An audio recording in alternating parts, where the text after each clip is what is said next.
आरव नए शहर में नौकरी बदल कर आया था। सस्ता, बड़ा और थोड़ा पुराना घर मिलना उसके लिए सौभाग्य जैसा था।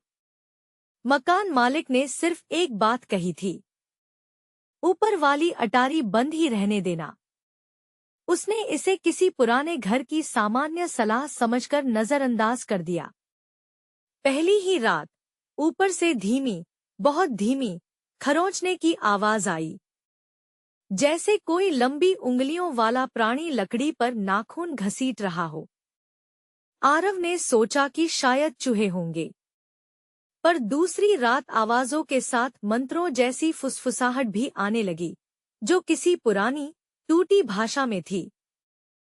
तीसरे दिन एक अजीब घटना हुई। सुबह उठकर उसने देखा कि उसके कमरे में धूल से बना त्रिकोणीय प्रतीक बना था, बिल्कुल वैसा जैसा किसी प्राचीन पूजा में होता है।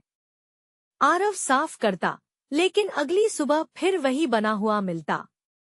अब डर उसे महसूस होने लगा था। एक रात हिम्मत करके उसने अटारी का ताला तोड़ा। लकड़ी का भारी दरवाजा कर की आवाज करता खुला।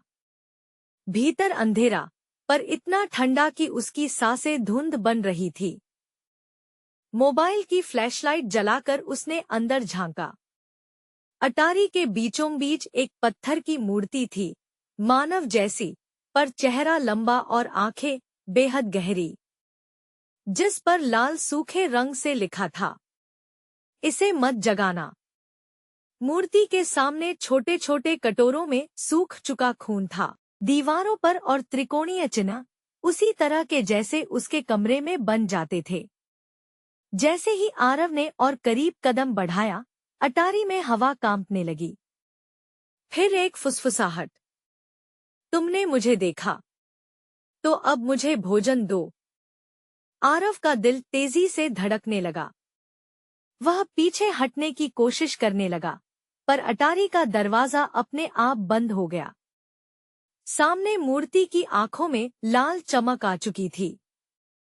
फर्श पर उभरते प्रतीक, खून जैसी गंध और हवा में उड़ते धूल कण अचानक घूमने लगे। और फिर मूर्ति हिली। उसके पत्थर जैसे होंठ खुलने लगे। धीमी आवाज निकली, मुझे कई सालों से कोई चढ़ावा नहीं मिला। तुम आए हो सही समय पर। आरव चीखा, लेकिन आवाज अटारी की दीवारों में समा गई। अगली सुबह पड़ोसियों ने मकान मालिक को फोन किया कि घर के पीछे की मिट्टी अजीब तरह से खोदी हुई लग रही है। मकान मालिक ने सिर्फ इतना कहा, किसी ने अटारी खोली होगी। देवता को उसका भोजन फिर मिल गया है। घर फिर से किराए पर है। अटारी आज भी बंद है, पर कभी-कभी रात के सन्नाटे में खरोंचने की आवाज फिर सुनाई देती है।